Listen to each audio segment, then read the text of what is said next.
নমস্কার বন্ধুরা, আজকে আবারও চলে এসেছি রান্নাঘরে। আজকে আমি নিয়ে এসেছি আলু চিংড়ি মাছ।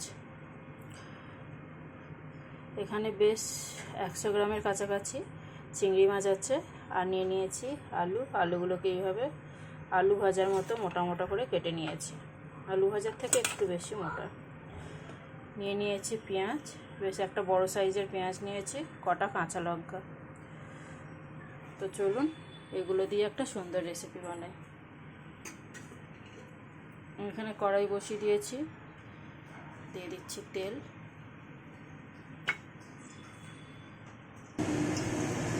এখন আমি এখানে দিয়ে দিলাম একটু গোটা জিরে,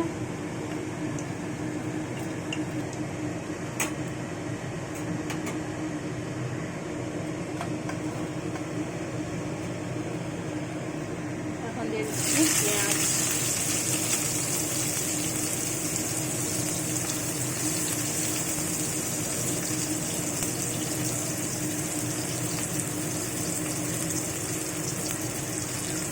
পেঁয়াজটা দিয়ে একটু নাড়াচাড়া করে নেব।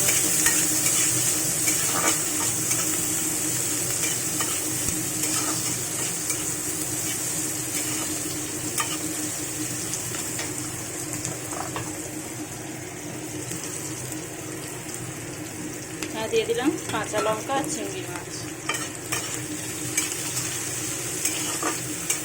আমি এখানে গোটা জিরে দিয়েছি, আপনারা চাইলে একটু কালো জিরে দিতে পারেন। আমার কাছে কালো জিরেটা নেই, ওর জন্য আমি সাদা জিরে দিয়েছি।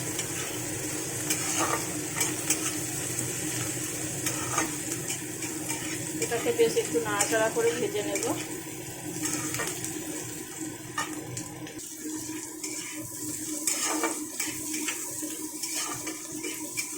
বেশ আমি ভাজা ভাজা করে নিয়েছি। এই অবস্থায় দিয়ে দেবো আলু। এই রেসিপিটা খুব সুন্দর হয় বন্ধুরা, চিংড়ি মাছ দিয়ে আলু দিয়ে ভাজা। বানানো যতটা সহজ, খেতে ততটাই সুস্বাদু।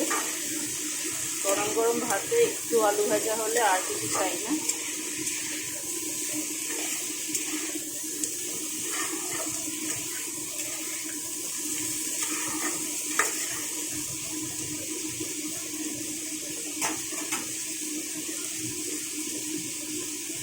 স্বাদ মতো দিয়ে দেবো নুন,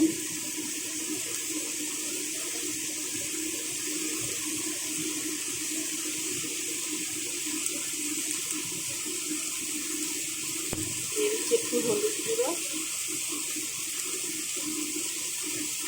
লঙ্কা গুঁড়ো,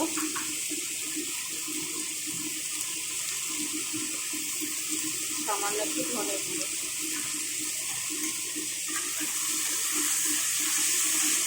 এখন আমি এটাকে খুব ভালো করে নাড়াচাড়া করে ভেজে দেবো, আর গ্যাসটাকে মিডিয়ামে করে দেবো।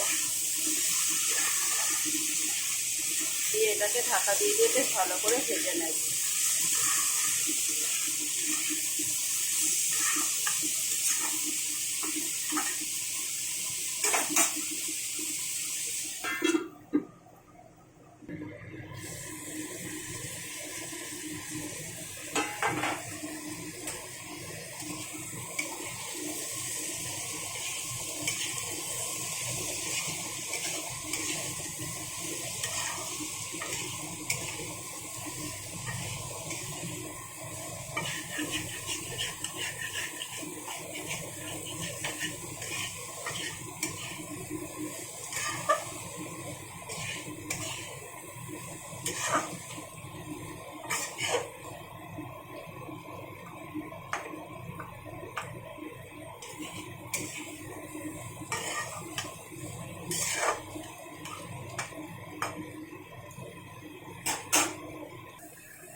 দেখুন বন্ধুরা, আমার আলু ভাজা একদম রেডি।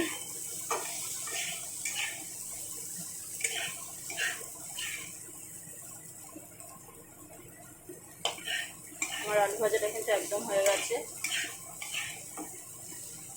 এটা গরম গরম ভাতের সাথে খেতে এত মজা লাগে, যেটা না করে খেলে বুঝতেছি না।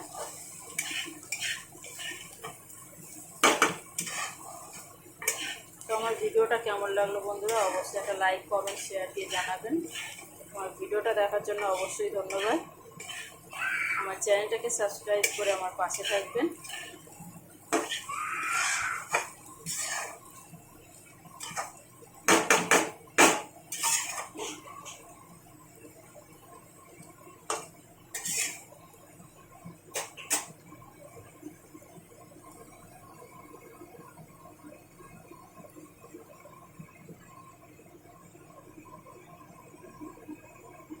থ্যাংক ইউ বন্ধুরা, টাটা।